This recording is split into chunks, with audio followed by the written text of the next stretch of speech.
Last time, we covered the tale of how two children from the outskirts ended up running the Central Command Department. Now we move on to the next department, and the next separar. One who is quite different.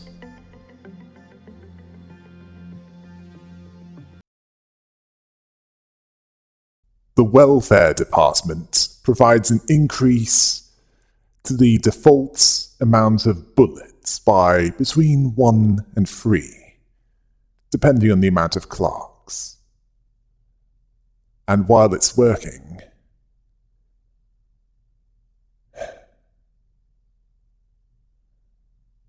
it also increases the ego defense rate by between 3 and 10%. Yes, as for bullets, you can't have too many of those, especially if it can make the difference between a massacre and, well, just a few employees killed. The ego defense rate increase, that depends on how long they work in that department. Welfare is there to prevent epidemics and secondary infections caused by illnesses, to carry out preventative measures and work on welfare such as physical fitness and mental health of employees. Why? This is a place where I wouldn't be surprised if Angela considers the employees to be lazy. If there's a day when there's not even one of them getting killed. In-house welfare is the best value lobotomy perceives to protect their valuable resources. No. Employees' lives. What a big load of projects undertaken by this department include HBN bullets that heals HP, SPN bullets that heals SP, both from K-Corp by a nanotech agreement. Yeah, the N clearly means nanotech. Well, it makes sense. And refine HP SP bullets, which increases HP and SP recovery amounts. Yeah, best to save that one for last. The ability to remotely heal both body and mind. Useful for when the manager can't wait for the regenerator to do its work. That does take some time. Time that can't always be afforded. In Kabbalah, Chesed means loving kindness, representing God's mercy, generosity, and benevolence. Kindness or love between people, of piety of people towards God as well, as of love or mercy of God towards humanity. Yeah. Mercy is in short supply. Daniel drew everyone's attention with his fancy light brown suit and a black waistcoat, and a tie with a black and yellow diagonal pattern, along with a light brown hat and briefcase, which didn't fit there at all. Carmen told him a few days before, told A rather, that one of the elites will stop by to apply to their company. Daniel was a bit pompous, so not everything he said should be believed. In the past, Daniel on his first day was shocked by people not drinking coffee there in the morning. He believes that there's no better way to get energy than a fresh cup of coffee before you start the day. Yeah, shocking, isn't it? That there's no coffee machine in the workplace. I mean, what's up with that? Was it causing too much trouble for everyone? The look on their faces was one of confusion, as they didn't expect him to come there. He was disappointed. I mean, he didn't expect a massive welcome party, but he didn't think that they'd be so heartless. What, heartless that they don't have anything to put caffeine in their... caffeine in their system?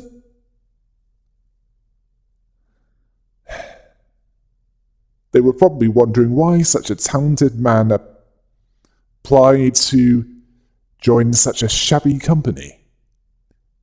Everyone has their values. And he recognized the male as A, the one near Carmen.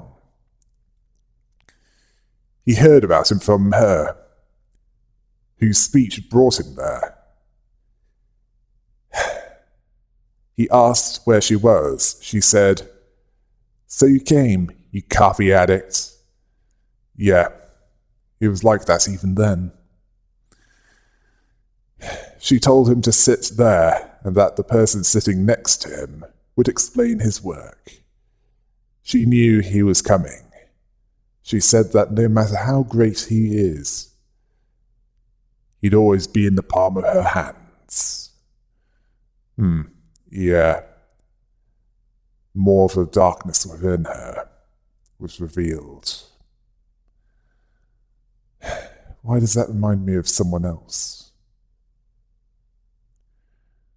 The only condition for him joining them was for a coffee machine to be installed, so that everyone knows how good freshly brewed coffee is. Sounds reasonable enough, doesn't it?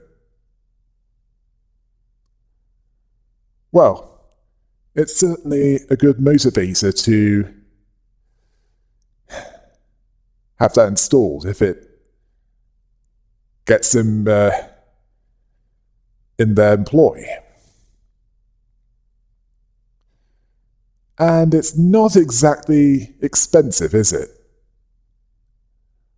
On a company scale.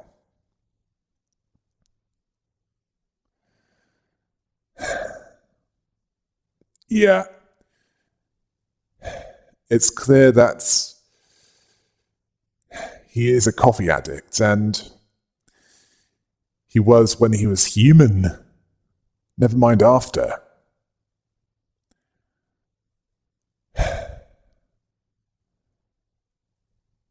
How did he become what he would become? Well, there's a reason for that. Sometime later, a woman was outside the door of his office and said that his taste in music was pretty classy, different from hers. She didn't think that he just opened the door, so she walks in. She came from the head, and she was desperately looking for him. The reason why was she came to play her favorite music. Yeah. It's quite different, I'll say that much. She asked him who he was, that gentleman that he was. He told her that his name was Daniel. Yeah, I think we can tell that she is not working for Lobotomy Corporation, because you probably have some awareness of who she was if she was. She believes that it's named that more than he deserved. Was he in the lion's den? And figured that he was in charge of that place. She demanded that he open the sector that the monsters are locked in. Well, she could open any locked door with her power. She's asking him to do it, seeing as it's polite, due to him being in charge. She told him not to resist. If he does as she demands or asks, maybe some of them might be able to escape.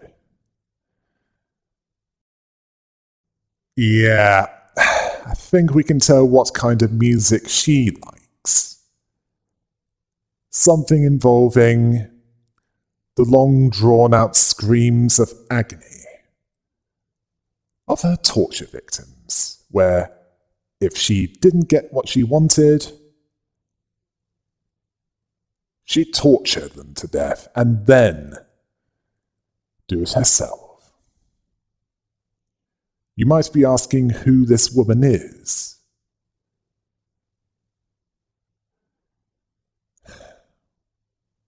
The one who apparently coerced Daniel into doing what he did. She was an arbiter, sent by the head to take care of the problem that Lobotomy Corporation posed. Alerted to this problem by their spy, Michelle, including their location. Yeah. Based on what happens next, or rather what happened next, hope it was worth it, because A delivered your reward. Daniel was the only one that survived, although not by much. He said that there was nothing that he could do, that he was too scared to bear it himself, that he wanted to rescue his people from there. Meaningless excuses. He would die soon. The head is coming towards them. And he told A that he would see him in hell. A asked, how does fear dominate a human's mind? How many people would keep their beliefs if they came face to face with a real nightmare? A doesn't blame Daniel's reckless behavior.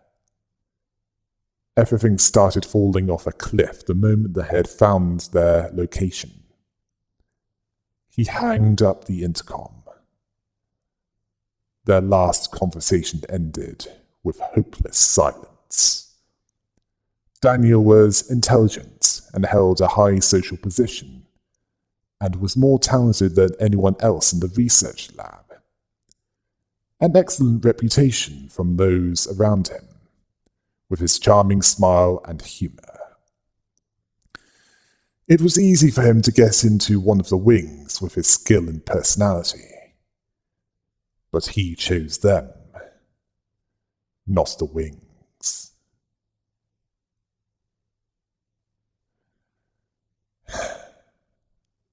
And it was possible that he might have lived long enough to regret that decision.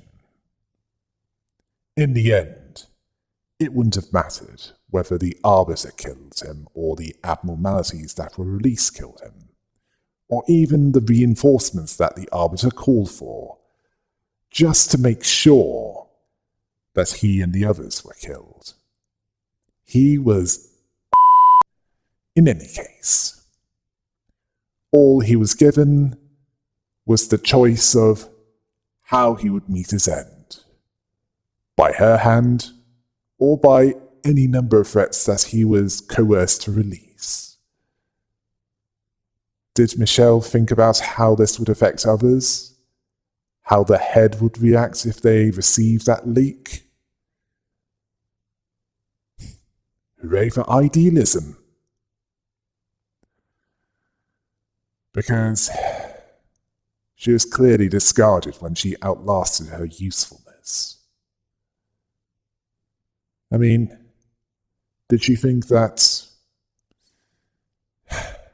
they wouldn't let her live a second longer than she was useful? I mean, did Daniel not mean anything to her? Well, it's possible that she might not have met him. But did she not care about collateral damage? Evidently not. Daniel believes that it was easy to point the finger at the betrayer, but it's not really known until the situation is experienced yourself. A chill came over his entire body, a fear that he had not yet felt before. He'd met numerous experimental abnormalities, but he'd never experienced his body being paralyzed, and his blood curdling like that before. He died in despair and regret, cursing his choice upon seeing the bodies of co-workers in front of him, without a single comfort of knowing that it wasn't his fault, not deserving any peace for himself. Well, I certainly wouldn't blame him. He was coerced. He might have been the gun, but it was the Arbiter who was the one who pulled the trigger. Oh, and as for the Arbiter herself, that will be covered in the lower layer law. Well, this is only part of the story. The rest, that'll come later.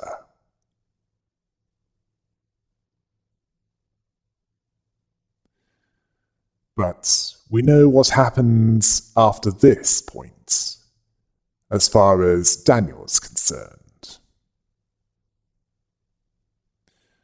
What happened to the other Sephira so far?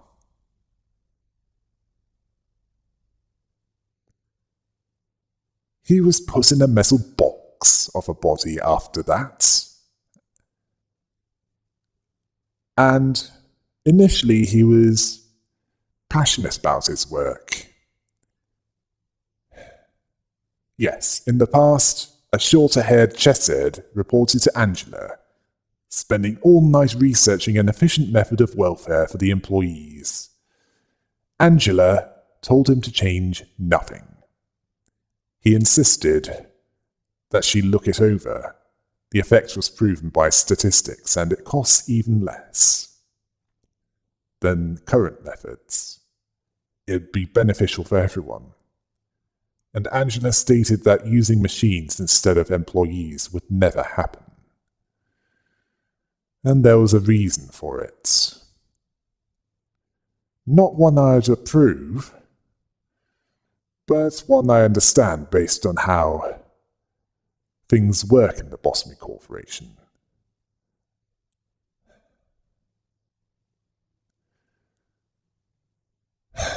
Much to the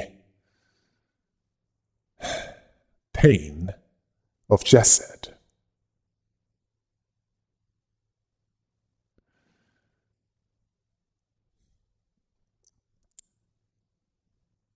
But he didn't give up, no. Apathy doesn't occur overnight. It develops over time.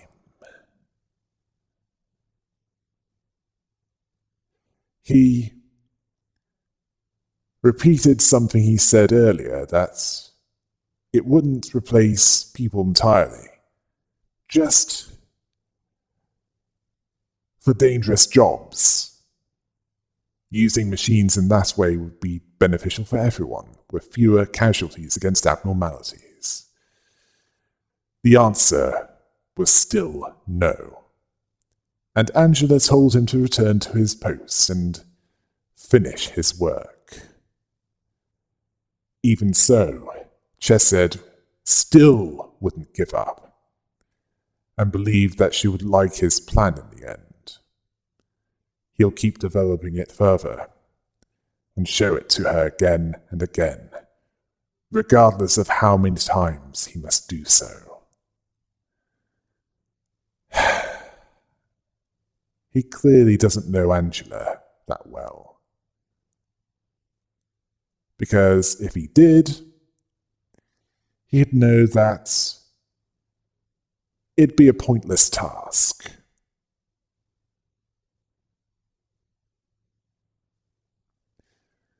A task that was doomed to fail. There was a reason for this, as, well, Angela caused a containment unit's lock to fail, allowing the escape of abnormalities, killing a number of employees under his department. Yeah, Angela caused a containment breach on purpose. She also knew that he'd find out, but he did so quicker than she expected. Thanks to his efforts regarding the minimizing of casualties, his department's escape rate had been very low. But abnormalities create more energy when they're killing people. Yeah, remember what I said about energy being produced by the pain and suffering of humans? As in, those suffering that from abnormalities. Yeah, quite literally, life without pain has no meaning. That's certainly the case in the Lobotomy Corporation. If you define meaning as Lobotomy Corporation operating a massive business, which includes a daily energy quota, where city electricity production and business relations with various stakeholders, such as other wings, require that the refining of energy is done in the most efficient method available, and one that makes profits. Yeah, even in that world, it still comes down to that. And she probably thinks that you don't have to pay them if they're dead.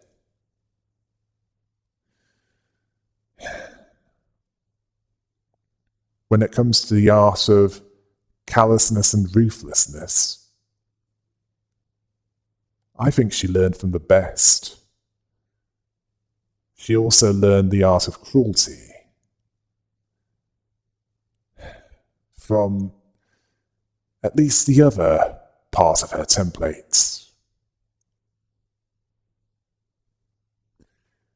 And I'm getting ahead of myself. We're not talking about Angela specifically. We're talking about Jessed. He asked why she was being so cruel.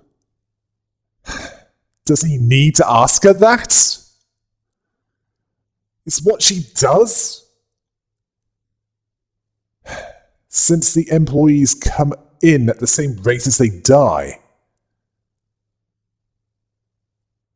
She then encouraged him to drink a cup of coffee, and then she told him that she deliberately left a trail for him to follow. That she's not that stupid to do that by accident. He became even more coffee addicted than he was, becoming a hands-off Sephiroth, believing that it would be better if they at least feigned their noble, benevolent posture to the end, that he shouldn't invest his emotions into such meaningless issues. Yeah, define meaningless. His hair grew longer after that. Well, at least what appears to be hair, considering that it's a perception filter.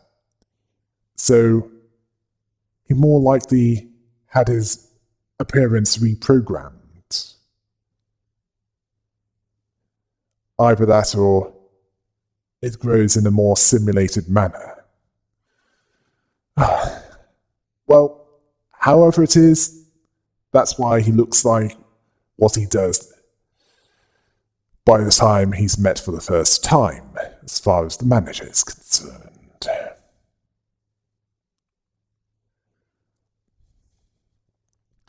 Right, what's next? Right, let's see. Oh yes, there's that.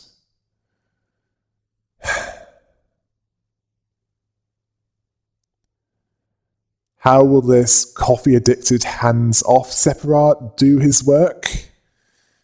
Well...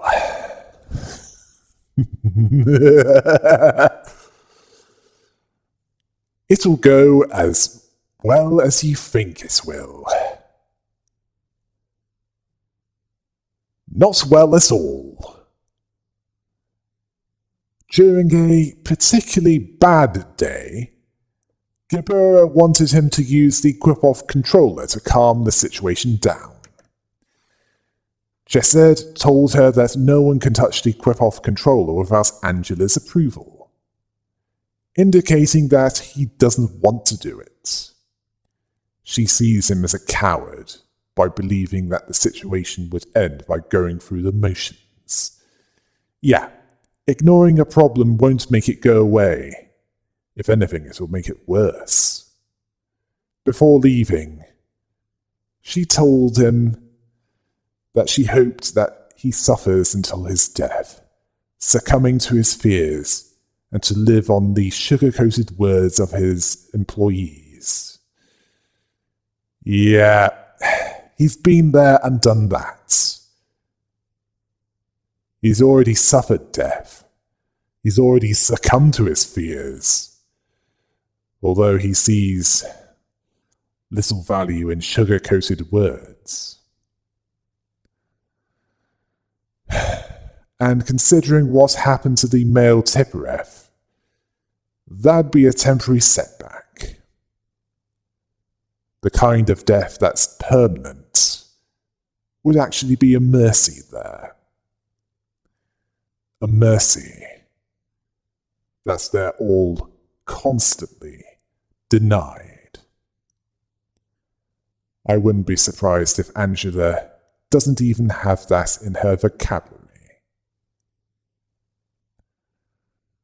Well, not just because she's primarily motivated by rationality and logic.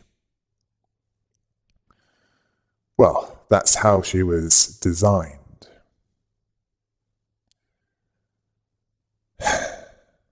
Anyway, then an alarm sounded, and Gebura charged in, telling him that they have an emergency, asking if he read the status report about abnormalities being out of control. They were in control? She doesn't know what happened, but they have to retake control of the situation, and asked if he can control the deterrents, and then told him that they need to increase the grip-off deterrents, otherwise Angela will call in the rabbit team. If the rest of the abnormalities aren't suppressed, she wants to wrap things up on her side. Yeah, that's a measure of last resort, considering... You know what? I'll save them and the fixes for after the lower layer lore video.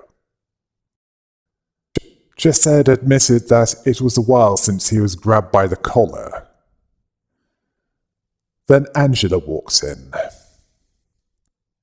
He knew she was coming, suspecting that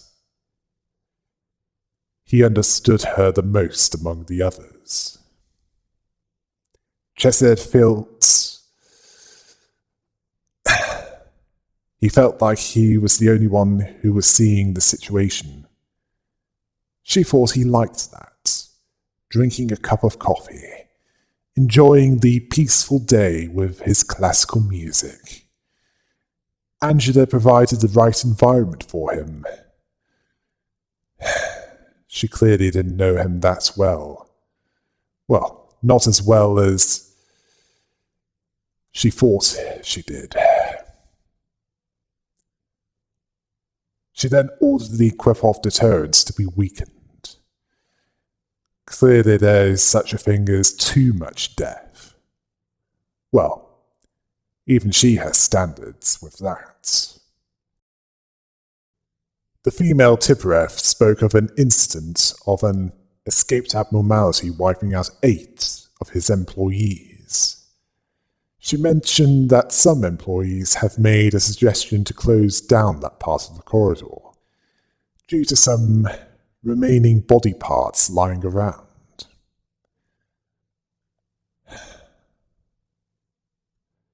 He agreed that he'd block it and tell the employees to take detours. Yeah. Why does that remind me of the Mountain of Smiling Bodies? More specifically, how it was made. Yeah, you know, the corpse that, at least some of the corpses were probably big on Studio Ghibli, which is why it looks like a character from one of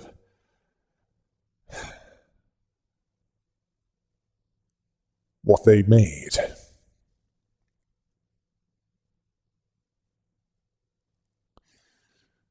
Yeah, all due to them taking too long to clear up the mess. And those of you who have watched the anime abnormalities lore video will know how that works out.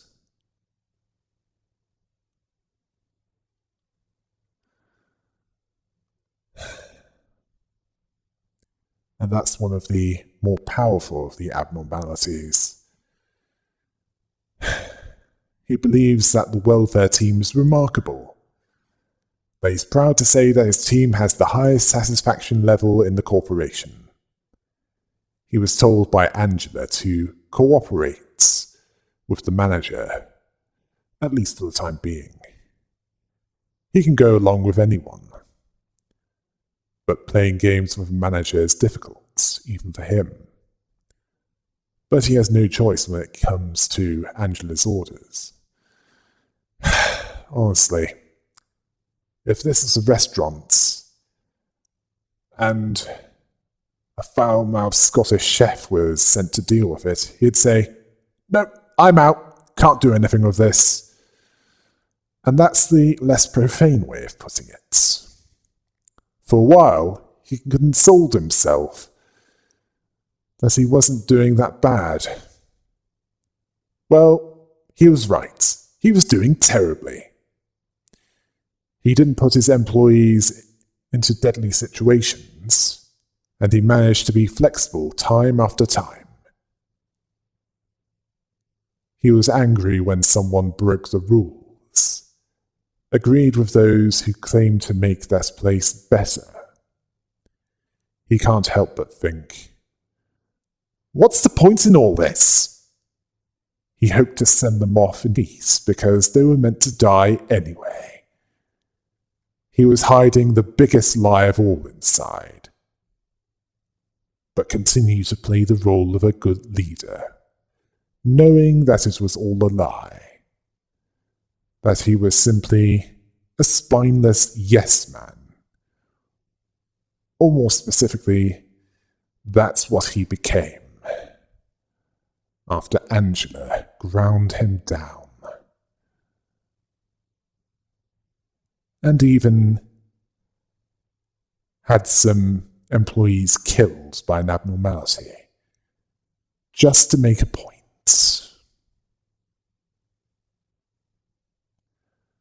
Hard to know who's more contemptible.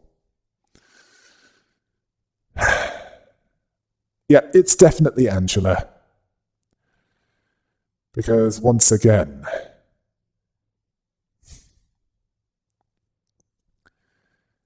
Chesed lacked the courage to stand up to someone.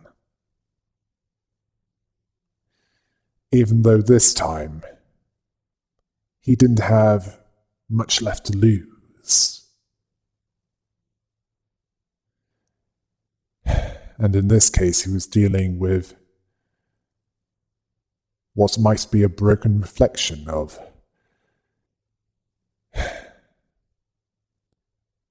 someone he once knew.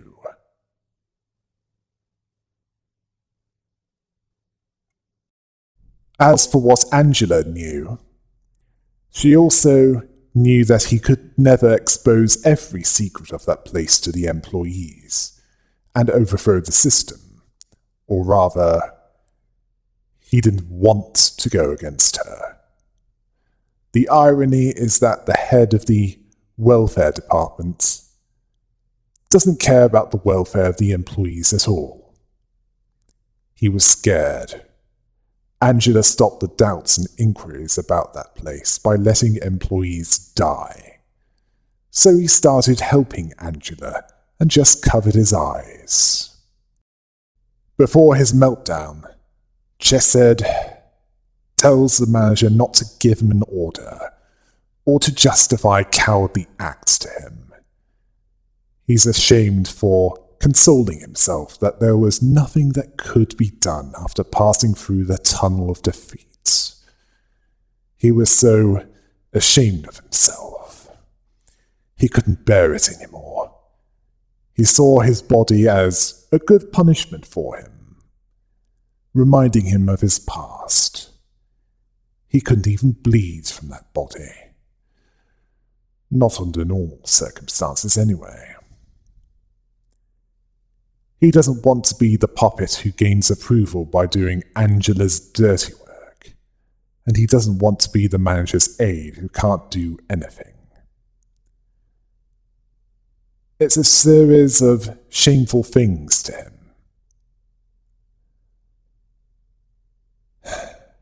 And when he fully melted down, this was his rebellion. A rebellion against both the manager and Angela.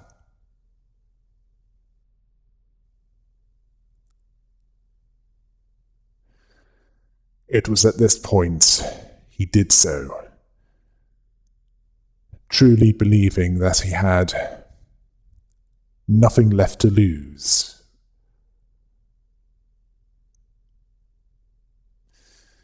And to be honest, he didn't really have that much to lose.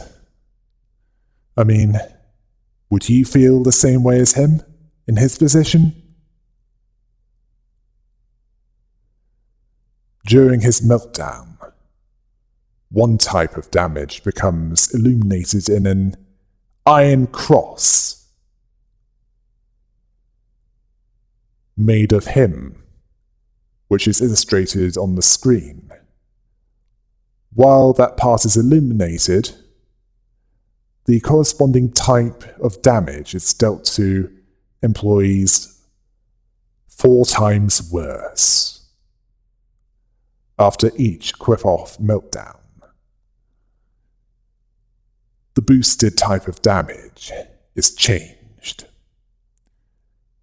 After Quip-Off level 2,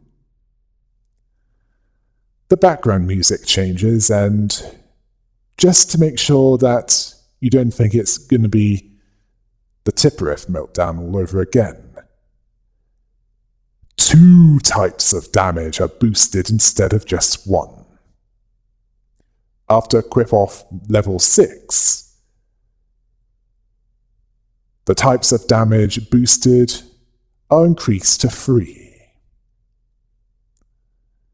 To finish this event, and that's no simple task, all things considering, the manager needs to meet the energy quota and reach Quip-Off level 8, rather than a full 10, so he can be thankful for small mercies. After completing the day, Chesed will reward the manager with permanent upgrades. Instead of an employee panicking or dying, they have a 25% chance to come back to their, well, at least some life or sanity. Once per employee per day. and the department won't be affected by the Tiphereth meltdown.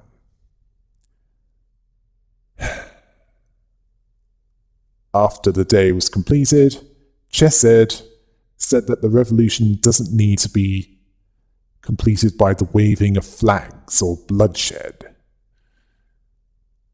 Yeah. Sometimes that can lead to disaster. Apparently, he was waiting for a savior for a long time. Someone who could break him from his old ways and wake him up. Why didn't he think that he could be the savior? He remembered his mistake, one that was very valuable. A mistake that led him to the position that he was in at that point. The mistake that led him to melt down when he just couldn't take it anymore.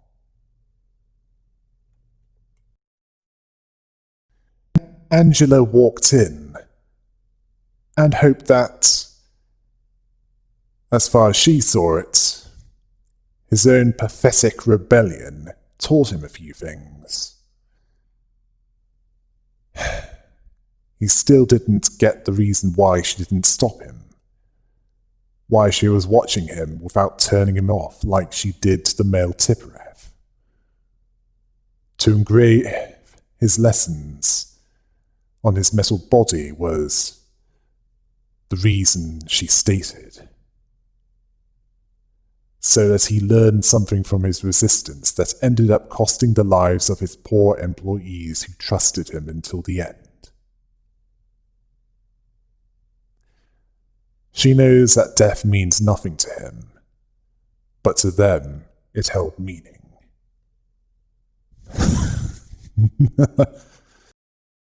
Chesed found that strange, as she didn't usually care about the deaths of employees, considering that she forced open the containment unit that one time for more energy and also to get a point across. He clumsily supported her by agreeing with her actions, like the yes man that she needed him to be. He hadn't lost it with everything that's happening. Now that he knows that she doesn't really care about their condition, that she wasn't even the one he should have followed. He should have followed the manager. At least, that was the implication.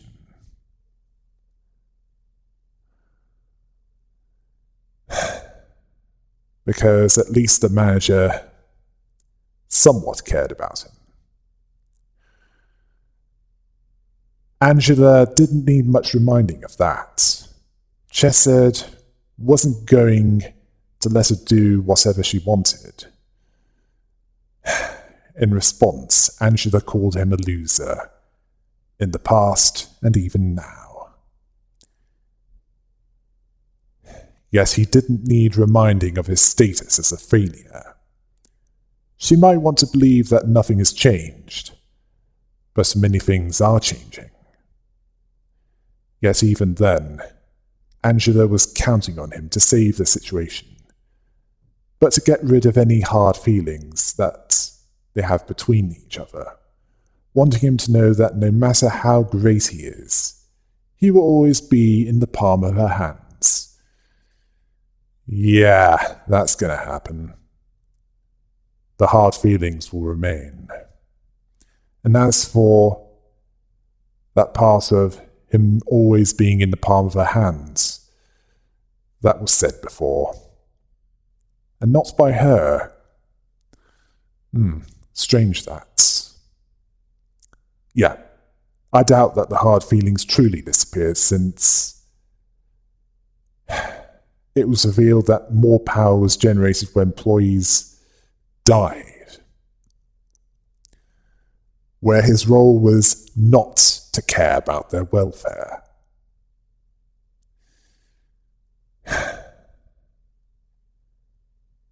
Now that sick joke wasn't funny the first time.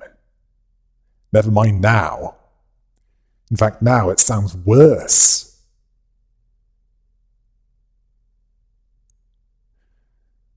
Am I right?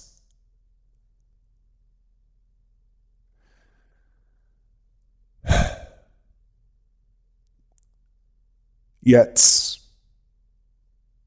after she left, Chesed admitted that he was still afraid, that he wasn't sure if he could fight back against the fears that he might face in the future, but he decided not to run away.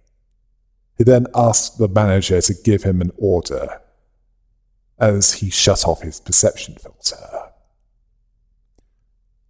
Coercion was the reason why he ended up betraying the Lobotomy Corporation, where he at least had a chance to save more lives. More likely, he was given the choice of die, and the Arbiter will open the containment units herself, or open the containment units and have a chance to save some lives, and then die.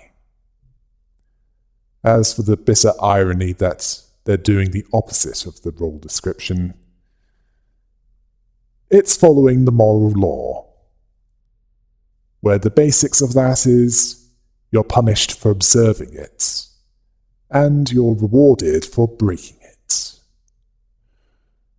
Although, I can't see much reward in this case.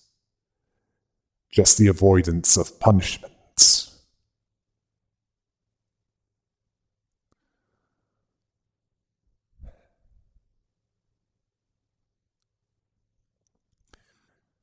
And you're probably thinking,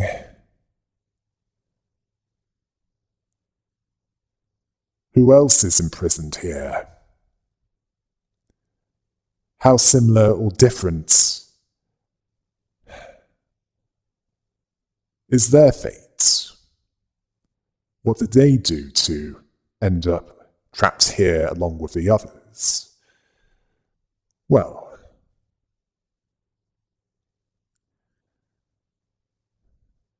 that will be found out later. As for the next one,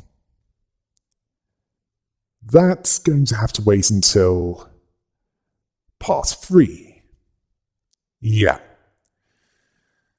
These are so long that I need to split them up.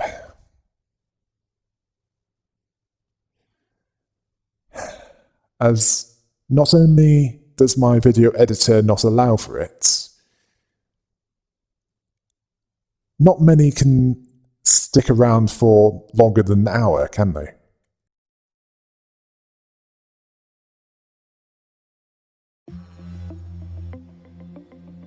The last of the middle layer lore shall be covered in the next video. Yeah. Next it's the Blood Knights. Until next time. Hail the rabbit!